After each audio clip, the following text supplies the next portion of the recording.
ওইখান থেকে বিশেষ ব্যবস্থাপনায় আল্লাহ তাআলা আমার আপনার নবীজিকে নিয়ে গেছেন একেবারে ওনার কাছে। কত কাছে? বলে ফাকানা কাবা কাউসাইনি আও আদনা, এক ধনুক পরিমাণ দূরত্ব অথবা তার চাইতে আরো কম, এত নিকটে আমার আপনার নবীজিকে আল্লাহ তাআলা নিয়ে গেছেন। সুবহানাল্লাহ বলেন। নামাজ পড়ে এনার আকাশের দিকে নবীজি তাকান, মনের মধ্যে কি চায়, কোন আশা নিয়ে নবীজি আকাশের দিকে তাকায় বলেন তো? দুনিয়ার কেউ জানুক আর না জানুক, বুঝুক আর না বুঝুক, যিনি জানেন যিনি বোঝেন তিনি কে? আল্লাহ রাব্বুল আলামিন বলেন ক্বাদ নারা তাকাল্লুবা ওয়াজহিকা ফিস সামা, আপনি যে বারবার আকাশের দিকে তাকান, আল্লাহ তাআলা বলেন আমি তো সেইটা দেখি। কেন তাকান তাও আল্লাহ তাআলা জানেন। এই জন্য আল্লাহ রাব্বুল আলামিন বলেন ফালানুওয়াল্লিয়ান্নাকা কিবলাতান তারদাহা, আল্লাহ রাব্বুল আলামিন বলেন ফালানুওয়াল্লিয়ান্নাকা কিবলাতান তারদাহা, আমি আপনার কিবলাকে পরিবর্তন করে দিব আপনি যেই দিকটাতে চান ওই দিকে। নবীজি চান, আশা করেন যে আমার মুসলমানদের কিবলা হবে বাইতুল্লাহ। আল্লাহ তাআলা বলেন আপনার কিবলা আমি পরিবর্তন করে দিব যে দিকটা আপনি চান। নামাজ হইছে 2 রাকাত, আল্লাহ তাআলা ফরমান পাঠায়া দিলেন হাবিব দেরি করার প্রয়োজন নাই, আপনি এখনই ফিরে যান, চেহারাটা ঘুরায় ফেলেন। ফাওয়াল্লি ওয়াজহাকা শাতরাল মসজিদিল হারাম, আপনি আপনার চেহারাটা মসজিদুল হারামের দিকে ঘুরায় নেন। বাকি 2 রাকাত নামাজ নবীজি ওই জায়গায় পড়লেন। 2 রাকাত হলো বাইতুল মুকাদ্দাসের দিকে, 2 রাকাত হলো বাইতুল্লাহর দিকে, কাবার দিকে। যেই জায়গায় পড়ছেন এই ঘটনাটা নবীজির সাথে ঘটছে, ওই জায়গাটায় এখন একটা মসজিদ, নাম হলো মসজিদু কিবলাতাইন। আস্তে আস্তে খবর ছড়ায় গেছে, এক অঞ্চলে খবর পৌঁছাইছে ফজরের সময় তারা 1 রাকাতে পড়তেছে, রুকুর মধ্যে আরেকজন খবর দিছে, সাথে সাথে ওই বাকি নামাজ তারা ফিরা আর ওই বাইতুল্লাহর দিকে পড়া শুরু করছে। এইখানে একটা মসজিদ হয়েছে মসজিদু কিবলাতাইন। হজ উমরার সফরে যখন যাওয়া হয়, যারা গিয়েছেন ঐতিহাসিক স্থাপনাগুলো যখন দেখাইতে নিয়ে যায়, এই জায়গাটাতেও নেওয়া হয়। এখন তো কাবার দিকে ফিরা মেহরাব, কিন্তু বের হওয়ার সময় যখন দরজার উপরের দিকে তাকাইলে দেখা যায় জায়নামাজের মতো একটা চিহ্ন দেওয়া আছে, বোঝানোর জন্য যে আগে কিবলাটা এদিকে ছিল। তাহলে এই বাইতুল মুকাদ্দাস মসজিদুল আকসা এর সাথে আমার আপনার নবীজির কমপক্ষে 16 মাসের ইবাদতের সম্পর্ক রয়েছে। এটার সাথে আমাদের ইবাদতের সম্পর্ক। এটা হলো পৃথিবীর 2য় মসজিদ। আবু যার গিফারি রাদিয়াল্লাহু তাআলা আনহু নবীজি সাল্লাল্লাহু আলাইহি ওয়াসাল্লামকে জিজ্ঞাসা করতেছেন আইয়ু মসজিদিন উদিয়া ফিল আরদি আউওয়ালা, পৃথিবীর সর্বপ্রথম মসজিদ কোনটা? নবীজি বলেন আল মসজিদুল হারাম, মসজিদুল হারাম হলো পৃথিবীর প্রথম মসজিদ।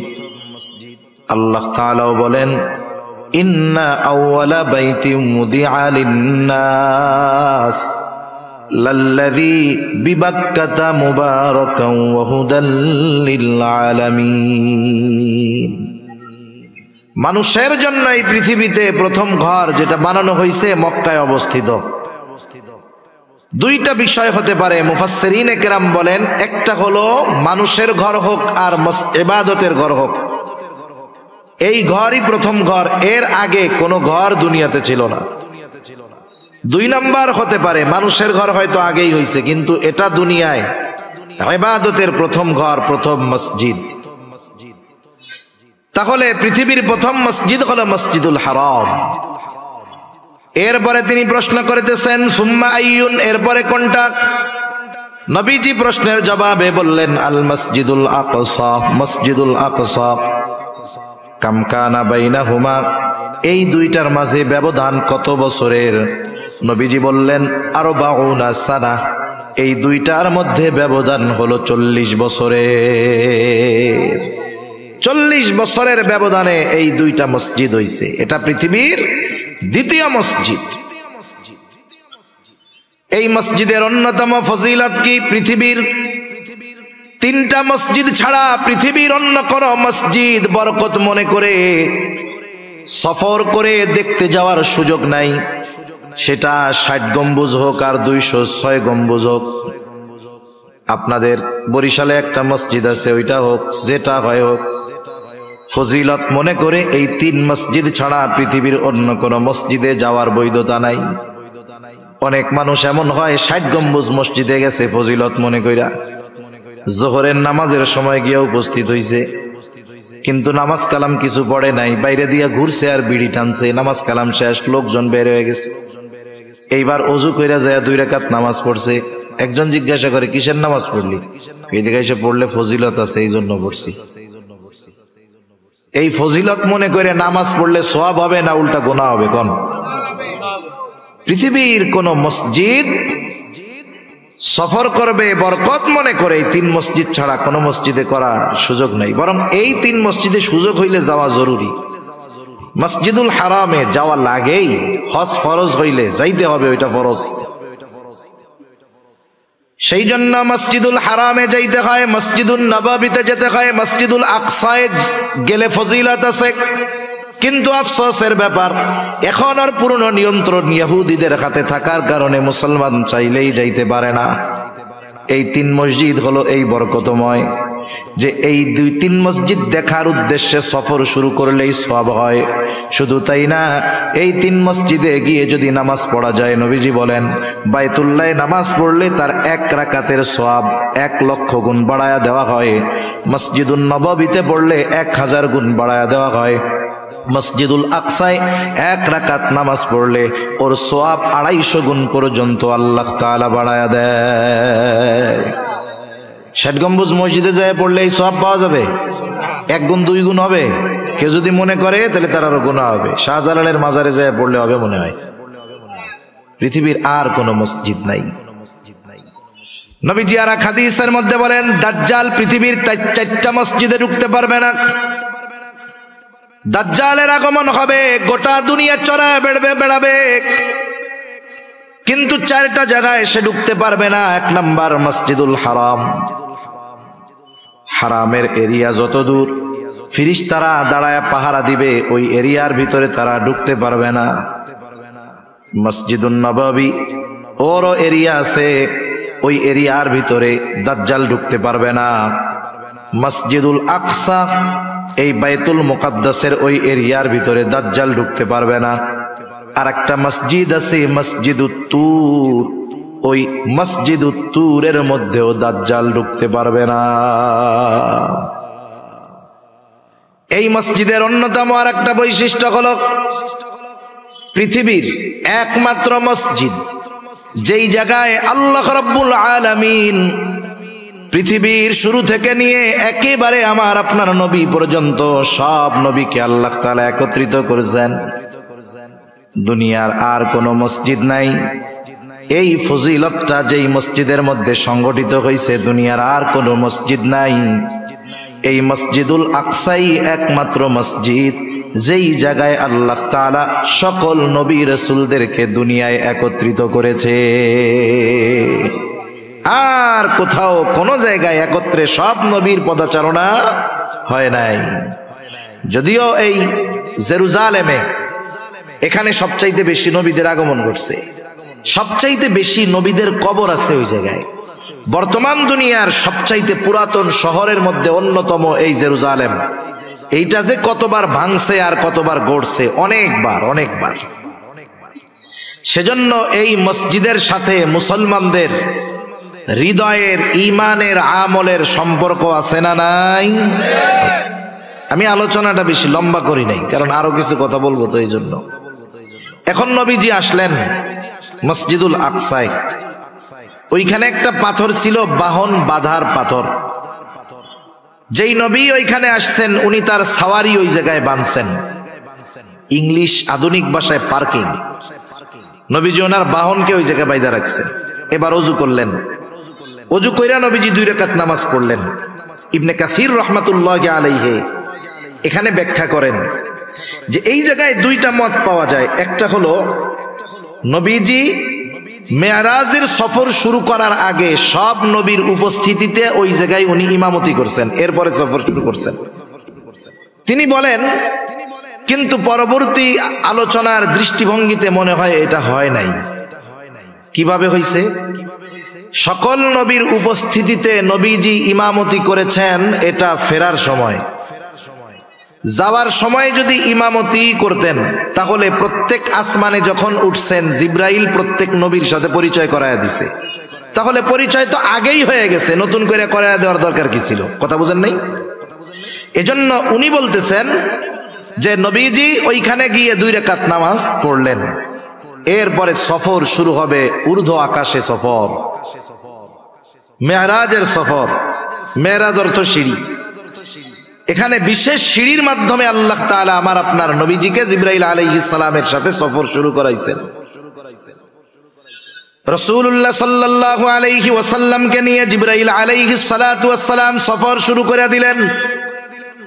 মনে রাখবেন কাফের মুশরিকেরা এই ধরনের ওয়াজ নসিহত শোনে, ওরাও শোনে, কিন্তু সমালোচনা করার জন্য, ভুল ধরার জন্য, মুসলমানদেরকে তিরস্কার করার জন্য শুনে। রাসূলুল্লাহ সাল্লাল্লাহু আলাইহি ওয়াসাল্লাম প্রথম আসমানের দরজার কাছে পৌঁছায় গেল। দরজায় আওয়াজ করলো জিবরিল। কে বলে আমি জিবরিল। সাথে কে বলে মুহাম্মাদুর রাসূলুল্লাহ সাল্লাল্লাহু আলাইহি ওয়াসাল্লাম। ওনাকে নিয়ে যাওয়ার অনুমতি দেওয়া হয়েছে। এইবার ফেরেশতারা নবীজিকে সালাম বিনিময় করলেন, অভিবাদন জানাইলেন।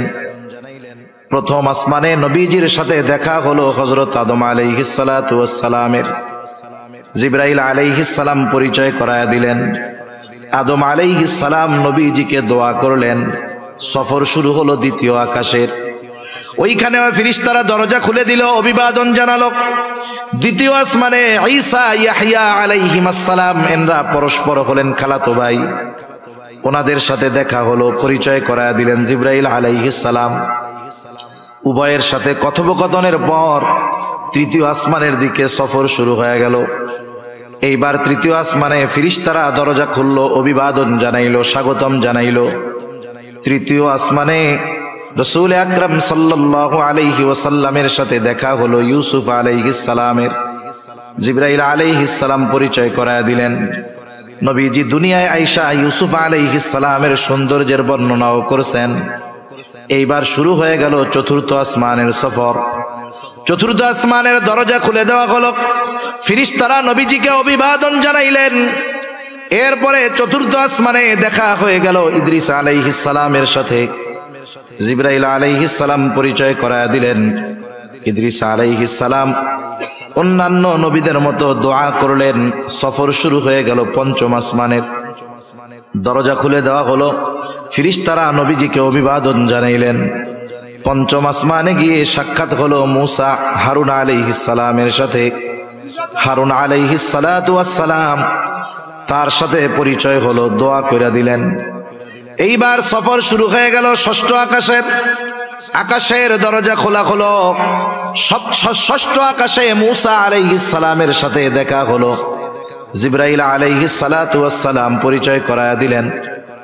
এইবার সপ্ত আকাশের দিকে নবীজিকে নিয়ে জিবরাইল আলাইহিস সালাম রওনা হয়ে গেলেন। সপ্ত আকাশের দরজা খুলে দেওয়া হলো, ফেরেশতারা অভিবাদন জানাইলো। সপ্ত আসমানেই আছে বাইতুল মামুর, একেবারে আমাদের দুনিয়ার বাইতুল্লাহ যেই জায়গায়, ওই বরাবর সোজা সপ্ত আকাশের উপরে একটা মসজিদ আছে। ওই মসজিদের নাম হলো বাইতুল মামুর। ওইখানে ইব্রাহিম আলাইহিস সালাম দেয়ালের সাথে হেলান দিয়া বসে আছেন। ওইখানে ইব্রাহিম আলাইহিস সালামের সাথে রাসূলুল্লাহ সাল্লাল্লাহু আলাইহি ওয়াসাল্লামকে জিবরাইল আলাইহিস সালাম পরিচয় করায় দিলেন। পরিচয় হলো, বাইতুল মামুর হলো।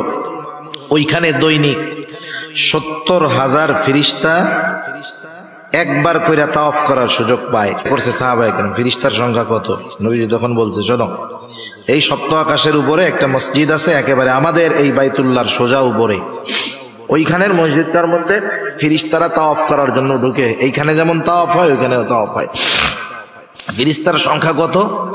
বলে যেই 70,000 ফিরিস্তা একবার তাওয়াফ করে বের হয়, কিয়ামত পর্যন্ত ওরা আর ওই জায়গায় ঢোকার সুযোগ পাবে না। ফিরিস্তা কত বেশি!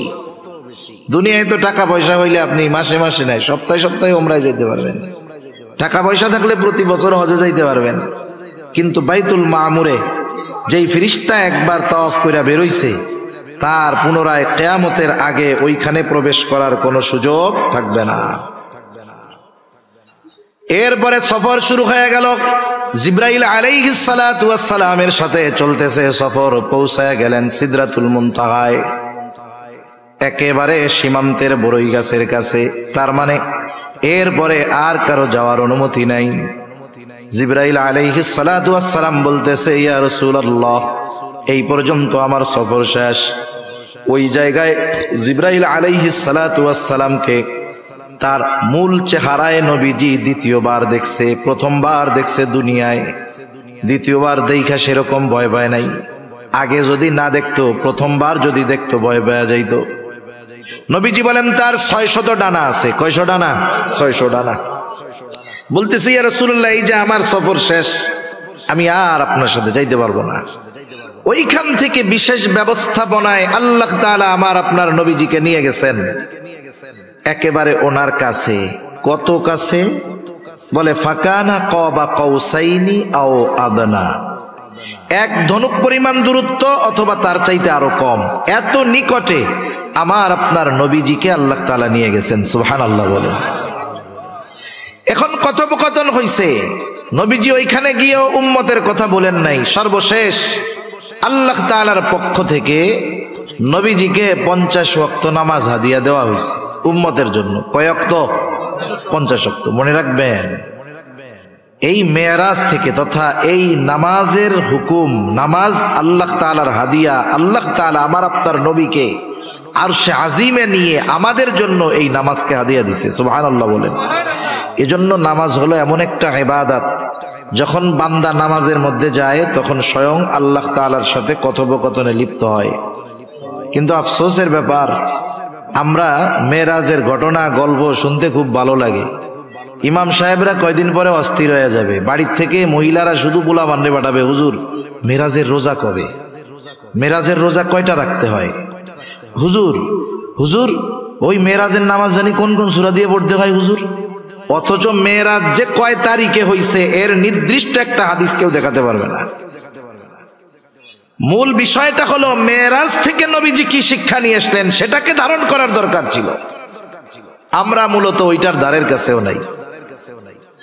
নবীজি আল্লাহ তাআলার হাদিয়া নিয়ে রওনা হলেন। এইবার মুসা আলাইহিস সালাতু ওয়াস সালামের সাথে যাওয়ার সময় সাক্ষাৎ। মুসা আলাইহিস সালাম বলেন, আল্লাহর কাছে গেলেন, কি দিছে আপনার উম্মতের জন্য? বলে 50 ওয়াক্ত নামাজ।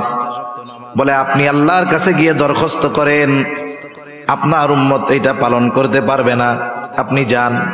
নবীজি গিয়া বললেন, আল্লাহ আমার উম্মতের জন্য কষ্টসাধ্য হয়ে যাবে। বলে দিল 10 কমায়া আল্লাহ। আল্লাহ তাআলা 10 রাকাত কমায়া দিলেন, থাকলো 40। আবার আসছে, কি হইছে? কয় 40 ওয়াক্ত। বলে আবার যান। আল্লাহ তাআলার কাছে নবীজি আবার ফরিয়াদ করলেন, কমায়া দেওয়া হলো আরো 10, 30। এইবার কয় কত? কয় 30। বলে আবার যান, পারবে না। নবীজি আবার গেলেন, এইবার কইমা হইল 20। বলে আবার যান, এইবার হইল 10। বলে শুনেন, পারবে না, আপনি আবার যান। এইবার আল্লাহ তাআলা আরো 5 কমায়া দিলেন, বাকি আছে 5। এই 5 নিয়ে ফিরে আসার সময় আবার মুসা আলাইহিস সালামের সাথে দেখা। বলে কি খবর? বলে 5 ওয়াক্ত নামাজ। বলে আপনার আগে আমি আমার উম্মতদেরকে পরিচালনা করেছি, আপনার উম্মত এইটাও পারবে না। নবীজি বলেন, আমার যাইতে লজ্জা লাগে। কতজন মনে মনে কবে যে কেন যে নবীজি আবার গেল না, তাহলে খালি জুম্মার নামাজটা থাকলে আর কিছু লাগতো না। কি কন? ওই পাবলিকও আছে, আফসোস করেন না যে কেন নবী গেল না। গেলে হয়তো এবার আল্লাহ তাআলা কইতো যে 1 রাকাত 1 ওয়াক্ত সারাদিনে, আর নাইলে খালি জুম্মা যান। কি মজাটা হইতো। এই ওই জুম্মাটা যদি হইতো দেখতেন, ওইটাও যে পরিমাণ লোক হয় ওইটা তখন আর হইতো না। এটা সত্য কথা। আল্লাহু আকবার। আল্লাহ তাআলা জানায়া দিলেন পয়গম্বর ওয়াক্ত 5টা ঠিক আছে, কিন্তু আমি আল্লাহ তো দিয়েছিলাম 50। এই জন্য আপনার উম্মত 5 ওয়াক্ত নামাজ পড়বে। যে পড়বে তার এই নামাজের সওয়াব কমপক্ষে 10 গুণ বাড়ায়া 50 ওয়াক্তের সওয়াব দেওয়া হবে। ইবনে কাসির রাহমাতুল্লাহি আলাইহি বলেন, নবীজি যখন ফিরতেছেন, বলেন তো মেহমান আসছে আপনার বাড়িতে, মেহমান আসলে মেহমান যখন চইলা যায়, সুন্নাত হইল মেহমানরা একটু কি কইরা দেওয়া, আগায়া দেওয়া। ইবনে কাসির রাহমাতুল্লাহি আলাইহি বলেন, যখন সব নবীরা নবীজিকে আগায়া দিতে আসছে, ওই সময় সবাই বাইতুল মুকাদ্দাসে একত্রিত হইছে। আল্লাহ তাআলা ওই সময় সবাইকে একত্রিত করছেন। নবীজি আবার 2 রাকাত নামাজ পড়বেন, সবাই দাঁড়ায় আছে। নামাজ পড়াবে কে? জিবরাইল আলাইহিস সালাম নবীজিকে সামনে ঠেলা দিয়া বলল, আপনি আজকে ইমামতি করবেন। সুবহানাল্লাহ। নবীদের ইমাম, ইমামুল আম্বিয়া আমরা বলি, নবীদের নবী বলি। এর দ্বারা আল্লাহ তাআলা আমার আপনার নবীজির শ্রেষ্ঠত্বকে প্রত্যেকটা নবীর উপরে প্রতিষ্ঠিত করেছেন। সুবহানাল্লাহ বলেন। আল্লাহ তাআলাও তো বলছেন যে রূহের জগতে সব নবীদের থেকে আমার আপনার নবীজির নবুয়াতির স্বীকৃতি আল্লাহ তাআলা সব নবীদের থেকে নিয়েছেন। এইবার নবীজি সফর শেষ করে আসছেন। পরের দিন সকালবেলায় উপস্থিত সাহাবায়ে কেরামের কাছে মেরাজের ঘটনা বর্ণনা করতেছেন। মেরাজ হইছে সশরীরে, কোনো সন্দেহ নাই। ব্যাখ্যা বিশ্লেষণ করা যাইত, কিন্তু সময় সুযোগ কোনোটাই নাই। এইবার নবীজি যখন মেরাজের ঘটনা বলতেছে যে আমাকে রাতের বেলায় মসজিদুল হারাম থেকে মসজিদে আকসায় নেওয়া হইল, ওইখান থেকে সপ্ত আকাশ পাড়ি দিয়ে নামাজ গাদিয়া দিয়ে পাঠানো হইছে। এইবার আবু জেহেল কাফের উতবা সাহেবা শুইনা কয়, পাইছি, আগের যা হোক মানুষ বিশ্বাস করছে, এটা কেউ করবে না। খুঁজতেছে, আবু বকর তো নাই দেখা যায়। হ্যাঁ, তাইলে এই খবর আগে আবু বকরের কাছে গিয়া বলি যে আবু বকর কারে বিশ্বাস করো, উনি তো এরকম এরকম কথা বলছে। ওরা গিয়া আবু বকর রাদিয়াল্লাহু তাআলা আনহুর কাছে বলছে। আবু বকর রাদিয়াল্লাহু তাআলা আনহু বলেন, এ কথা কি আল্লাহ রাসূল নিজ জমানে বলছে? বলে হ্যাঁ। বলে নবীজি যদি বলে থাকে এটা যে সত্য, কোনো সন্দেহ নাই। আশার গুড়ে বালি ফিরে আসছে, কেমনে ঠেকানো যায়? বলেন তো, আমি যদি কেউরে জিজ্ঞাসা করি যাদের 2-3 তালা মসজিদ আছে, অনেক মুসল্লি 5 ওয়াক্ত নামাজ পড়ে, তারা যদি জিজ্ঞাসা করা হয় বলেন তো আপনার মসজিদের সিঁড়ি কয়টা, সে বলতে পারবে না। দরজা জানলা কয়টা, বলতে পারবে না। নবীজি বাইতুল মুকাদ্দাসে আগে কোনোদিন যায় নাই, গেছে ওইটুক সময়ের জন্য। এইবার কাফেররা চিন্তা করতেছে কেমনে অবিশ্বাস করানো যায়। বাইতুল মুকাদ্দাস যদি যাইয়াই থাকে, অনেকগুলো পলিসি নিছে, এর মধ্যে একটা পলিসি জিজ্ঞাসা করতেছে, বলো বাইতুল মুকাদ্দাসের দরজা কয়টা, জানালা কয়টা, সিঁড়ি কয়টা? নবীজি কি এই জানালা, দরজা, সিঁড়ি এটা গুনতে গেছে নাকি? এখন নবীজি যদি না বলতে পারে, কাফেররা তো সুযোগ পেয়ে গেছে যে তাইলে নবী মিথ্যা কথা কইতেছে। জিজ্ঞাসা করেছে যখন, নবীজি চিন্তায় পড়ে গেছেন কি করা যায়। বুখারীর হাদিস। কাফেররা তো চিন্তা করতেছে জবাব তো দিতে পারবে না, যদি যাইয়াও থাকে তাও পারবে না, কারণ কেউ দরজা, সিঁড়ি, জানালা গুনতে যায় না। নবীজি চিন্তা করে, না বললে পারলে তো বিশ্বাস করবে না। এই ঘটনার পরে কিন্তু অনেক ইমানদারের ঈমান নড়বড়ে হয়ে গিয়েছিল। নবীজি বলেন কি হইল? বলে ফাজালাল্লাহু লি বাইতুল মুকাদ্দাস ফাতাফিকতু উখবিরুহুম আন আয়াতিহি ওয়া আনা আনজুরু। যখন আমি চিন্তা করতেছি কি হবে, আল্লাহ তাআলা গোটা বাইতুল মুকাদ্দাস আমার সামনে এনে উপস্থিত করলেন, আর আমি প্রত্যেকটা বিষয় গুনে গুনে কাফেরদের প্রত্যেকটা প্রশ্নের জবাব আমি দিয়ে দিলাম। সেজন্য সম্মানিত শুধু আলোচনা আর নয়, সর্বশেষ বিষয় হলো নবীজি সাল্লাল্লাহু আলাইহি ওয়াসাল্লামের মেরাজের শিক্ষা, মেরাজের হাদিয়া নামাজ। এটা আমাদেরকে যথাযথভাবে নিজের জীবনের সাথে ফিট করতে হবে। 2 নম্বর বিষয়, এই মসজিদুল আকসা, বাইতুল মুকাদ্দাস, যেটার সাথে মুসলমানদের ঈমানের সম্পর্ক, আমলের সম্পর্ক, যদি কখনো এমন সুযোগ হয় এই মসজিদের পবিত্রতা রক্ষার্থে জালেমদের বিরুদ্ধে জীবন বাজি রেখে জিহাদ করতে হয়, লড়াই করতে হয়, তাহলে ওই লড়াইয়ে যদি অংশগ্রহণের সুযোগ থাকে, কোন কোন ইমানদার আছেন জীবন বাজি রেখে ওই লড়াইয়ের জন্য তৈয়ার আছেন? নারায়ে তাকবীর, নারায়ে তাকবীর।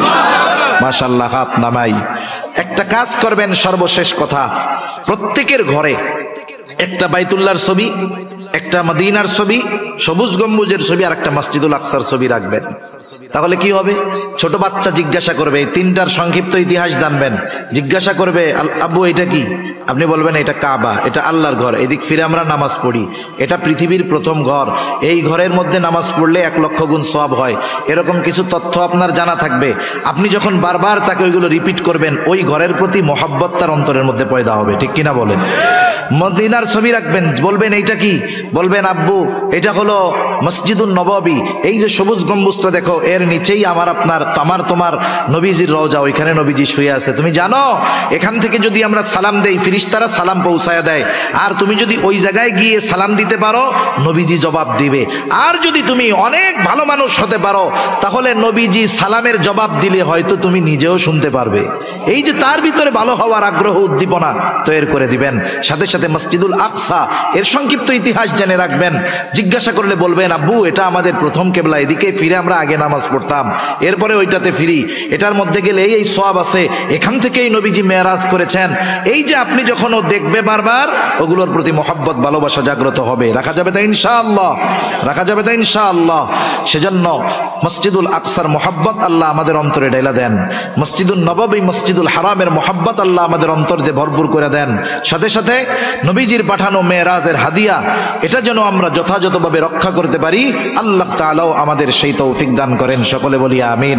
আসলে আমি আজকে মোটামুটি ওয়াদা রক্ষার্থে আসা, এটা যদি ঢাকা আশেপাশে বা অন্য জায়গায় হইতো আর একজনকে পাঠিয়ে দিয়ে বলতাম আমি আজ যাব না, কিন্তু যেহেতু আপনাদের এলাকার মেহমান, আপনাদের এলাকার আত্মীয়, ওনার কথায় আসছি, ওনার ওয়াদা না রাখলেও বিপদ। ওই যে শুরুতে বললাম, আমার কি হবে ওইটা দেখবেন না, আপনারা আগে কমিটিতে ধুইয়া দিবেন, এই জন্য বাধ্য হয়েও আসা।